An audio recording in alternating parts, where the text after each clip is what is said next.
नमस्कार. तुम्ही आता न्यूज वाचलीच असेल. गेल्या काही दिवसांमध्ये रशियामध्ये तीव्र टंचाई आहे कामगारांची, कुशल कामगारांची तीव्र टंचाई आहे. त्याच्यामुळे रशियाने असं डिक्लेअर केलं की त्यांनी भारतामधून टिपिकली 10 लाख कुशल मनुष्यबळ, अनबिलिव्हेबल ना, 10 लाख माणसं त्यांना पाहिजेत भारतामधून. आणि भारतामधून IIT वगैरे झालेली लोक त्यांना मनुष्यबळ म्हणून पाहिजे. याच्यासाठी त्यांनी एक स्पेशल कन्सुलेट उघडलं रशियामध्ये to do all the formalities about importing the people. Like आतापर्यंत आपले इंजिनियर जात होते इतर देशांमध्ये आणि तिथे काम करत होते. आता त्यांना लोकल कामगार जे सगळे युद्धामध्ये गुंतलेले आहेत, त्यामुळे फॅक्टऱ्यामध्ये यायला लोकच नाही त्यांच्याकडे.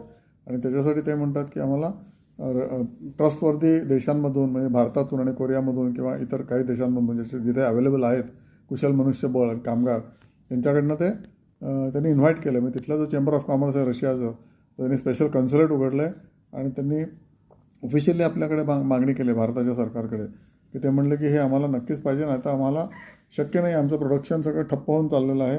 आणि त्याच्यामुळे 2024पर्यंत ऑलरेडी 47,000 स्थलांतराला त्यांनी आकर्षित केलेलं आहे. म्हणजे आता इंडियन कामगारांना प्रचंड डिमांड आहे रशियामध्ये जायला. असं रशियाचं जे हवामान आहे ते त्यांना मानवेल की नाही ही वेगळी गोष्ट आहे, पण ॲटलिस्ट अट्रॅक्शन तर जबरदस्त आहे. आणि इज गुड फॉर भारताच्या कामगारांसाठी. काहीतरी त्यांना पुढे फॉरेनला जायची हे मिळते, अपॉर्च्युनिटी मिळते. त्याच्यामुळे भारतामध्ये कामगार एखाद्या वेळेस खूप कमतरता निर्माण होऊ शकते. म्हणजे टर्नर, फिटर किंवा प्लंबर किंवा इलेक्ट्रिशियन किंवा एअर कंडिशनिंग मेकॅनिक्स आणि सेव्हरल अदर थिंग्स, इंडस्ट्रियल कामगार किंवा लेथ मशीनवर काम करणारा माणूस किंवा इतर अजून लोअर ग्रेडची कामं करणारा माणूस, अशा लोकांना अपॉर्च्युनिटीज भरपूर आलेल्या आहेत. आणि तुम्ही इमॅजिन नाही करू शकत, त्या 10 लाख लोकांना त्यांनी भारतातनं घेणार आहेत. म्हणजे खूपच छान गोष्ट आहे, राईट.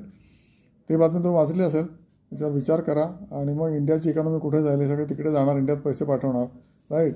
आणि इंडियाची भरभराट होणार इनडायरेक्टली. पण हे जायला पाहिजे. ओके, उगीच म्हणजे आपला कंट्रीच्या बाहेर जाणार नाही, काम करेन तर इथेच करेन, नाही तर काम करणार नाही. इथे ऑफर आहे ते लोक जात नाहीत कामाला आणि नंतर म्हणतात की आम्ही बेरोजगार आहे किंवा शिकायला नको त्यांना IITमध्ये जाऊन. ओके, पात्रता कंप्लीट करा आणि अपॉर्च्युनिटीज आहेत, संभावना अपार आहेत, ते तुम्ही घेतल्या पाहिजेत. ओके, तुम्हाला दिसत आहेत त्या, पण तुम्ही बघितलं पाहिजे, राईट. आणि बाहेर जा कामगारांनो, मस्त करिअर बनवा, 10-15 वर्ष राहा आणि परत या. UAEमध्ये जातात की दुबई बिबईला, त्या टाईपच आहे ना. रशियाला थोडं क्लायमॅटिकली इट इज होस्टाईल, पण तरीसुद्धा it is good opportunity for you. You might get fantastic salary there, or maybe 3 times what you get in India, right. बघा तुम्हाला पटतं का आणि न्यूज सांगा लोकांना. Okay, thank you so much.